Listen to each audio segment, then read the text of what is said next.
iya yapindirwa manje nevakomana team Chiwenga team VP yapindira nyaya yekwa Comrade Blessed Bombshell kana kuti vageza. I think ikatofanira kuti akaremekedzo kuti vageza ndo magamba acho akaningira. So nyaya iri panapa muri yeZimbabwe pane inonzi General Chiwenga Voluntary Supporters Association ine tsamba yayakabuda ichinyora, but tisataenda kure kana muchinge matondoona kudai so muchiziva kuti muri panapa munodedzera kuti pasi neZANU-PF.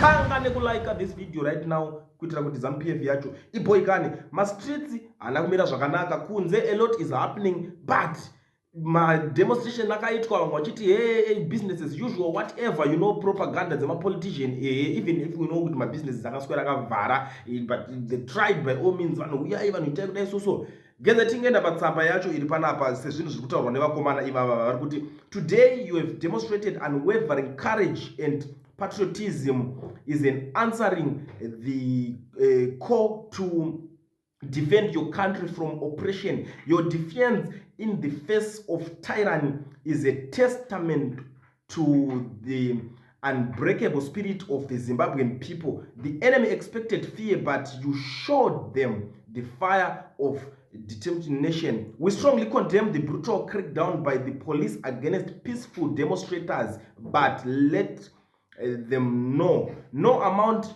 of force can suppress a revolution whose time has come. Until briefing, the rumbling within the barracks cannot be ignored. The army, drawn from the sons and daughters of Zimbabwe, stands with the people. Many within the ranks know that their duty is to the nation, not to a handful of corrupt elites. The oppressors are losing control, and their greatest fear is a people united with their armed forces.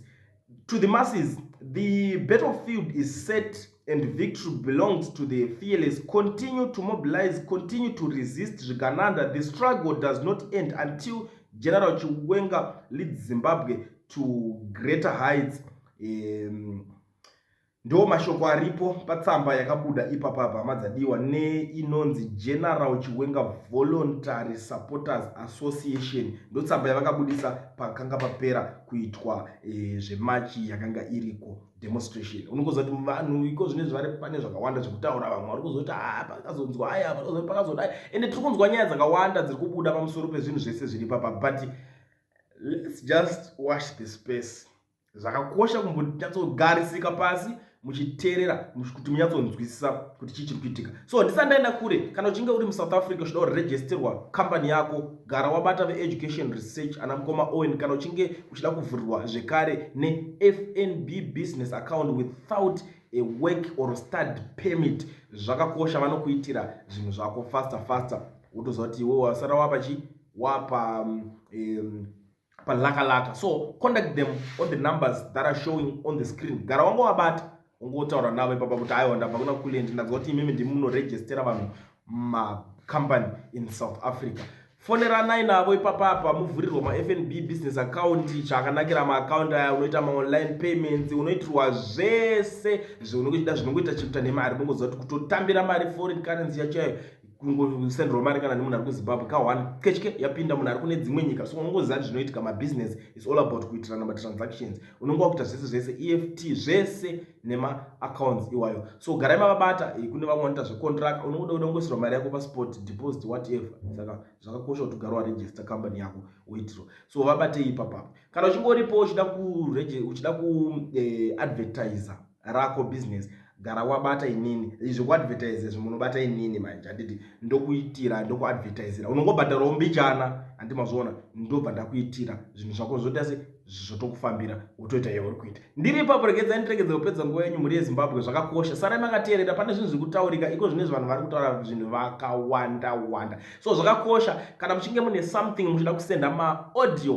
voice notes paWhatsApp apa, ndisenderei. Aiwa, taurai nyaya dzenyu, taurai zvinhu zvacho, taurai neni, tibva tangofambisa toona kuti zvinosvika papi papa. Hai kulendi zviri sei? Ndomboroti timbobatsirana pakulendi. Pachokwadi zvakatika nezuro zviya zvakanakidza asi zvakanga zvine kubata mukati, zvine mubvunzo mukati. Mubvunzo wandinawo ndokuti inini takanzi isi musi wa31 tipinde mumastreets, of which maZimbabweans haana kuyanza kubuda. Zvakaitika zviye havana kubuda vanhu mudzimba, vakaramba vakagara mudzimba dzavo. Vanhu vakabuda vashoma, havasviki kana 1000 vanhu vakabuda Zimbabwe yose, vanhu vakabuda vashomasa. Ukatarisa mapurisa aitonetsa, aitinetsa achona vasingatombosvika 100. Mapurisa acho akatobuda vasingasvika 100, nokuti hazvemuHarare vasingasvika 100. Saka bvunzo rangu rupa kuti inini 1 nyaya yakatopera here nezuro. 2 Comrade Bombshell pavari kudzoka pamangwana Wednesday vachizoadresa nyika, plani yavanenge vanayo ndeyei? Kana ikange yekuti vanhu vaende mumastreets, unoona kuna vanhu vachienda mumastreets here zvaizvizvi, ivo vakundikana nezuro. Worst of it, vakati ivo yezvo zvanhasi chimirai ndodzoka Wednesday. Kumisa kwavakaita vanhu kwakupa vanhu mibvunzo kuti tanzi nhasi pindai, takanga tamboudzwa kunzi mukapinda murodha mubudi, mukapinda mumastreets mucharamba murimo kusvikira ED yabva pachigaro. Ndo zvatinazvo izvozvi muhana dzedu kuti isusu ED ngabve. Then Comrade Bombshell vodzoka voti chimbobudai, ndichazodzoka ndozokuadresai musi Wednesday. Pavanodzoka Wednesday, kana vakati vanhu dzokera mumastreets, do you think kuti pane vanhu vachadzokera mumastreets futi here? Obviously hakuna. 2 ndo vane mubvunzo kuti inini zvavakaita izvi vakanga vakaplana here kumasoja nekumapurisa? Vakanga vagara vakatochibata here kana kuti waingove muromo? Zvino kana wanga wachingori muromo zvezvakaipira pakuti tinee takaonekwa nevavakidzani vedu tichibuda tichienda kumadhemo, tete apa nguva yakaoma, tinobatwa tikanyangariswa tikaurawa, tinee takatoparirwa, ofuichi zvedu hatina basa nazvo, because tiripo pakusunungura nyika. Pagara kuti mambo anzi agadzwa pachigaro, panotanga patorwiwa hondo, pakarwiwa hondo mukundi obva akunda, mambo obva agadzwa pachigaro. But zvichine chaedza here zvikatiri kuenda? Kana zvainzi izvo masoja ari kusaidhi redu isusu, akadii masoja acho kuti abude nezuro obva aonekera achiuya kuvanhu achichengetedza vanhu kuti mapurisa zvemutai zvakashata sandizvo, regai kudaro. Izvi maonero angu zvakuita sekunonzi zvinhu zvekungotaura. Saka manje zvinobva zvatipa kuti vanhu tirase hope. Zvikangoita zvekutaura chete zvinobva zvatirasisa hana, because ivo matauro avo zvaita sekunonzi vakatochibata kumasoja zvokuti tete takatochengetedzwa. Ofuchi masoja acho hanambobuda, hana kumbodii, vakaramba vakanyarara vakagara. Ichokwadi kuti vane vanhu vavo vanovapa veintelligence, vanovapa zviri kuitika muZANU-PF.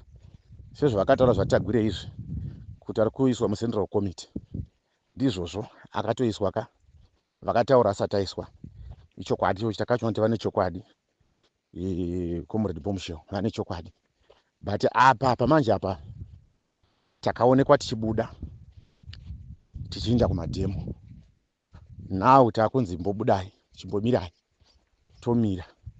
Upenyu hwedu tichiri safe here kana kuti noda kuti pachasara pakusungwa kwomunhu nekuyangariswa kwomunhu, nekuti vanhu vane vachionekwa kuti yakabuda.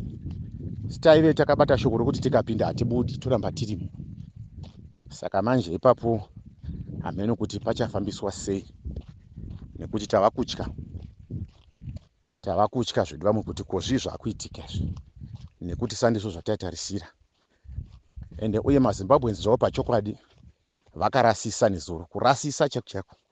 Because dei vanhu vakabuda nouwandu hwavo, chinhu chingade chakatopera kare, chingade chakapera kare nezuro, chingade chakapera. Asi nyaya iyoyi yekuti maZimbabweans zvavo vanotya too much kuda sadza, too much kuda chikafu nebonde, ndo zviri pamaZimbabweans. Too much kuda chikafu nebonde, kuti ndikafa ndichanodlei, ndikafa ndichanorwa nemberi kubonde. Ndo problem namaZimbabweans. Zvorwadza zvisingaiti, zvorwadza izvozvo.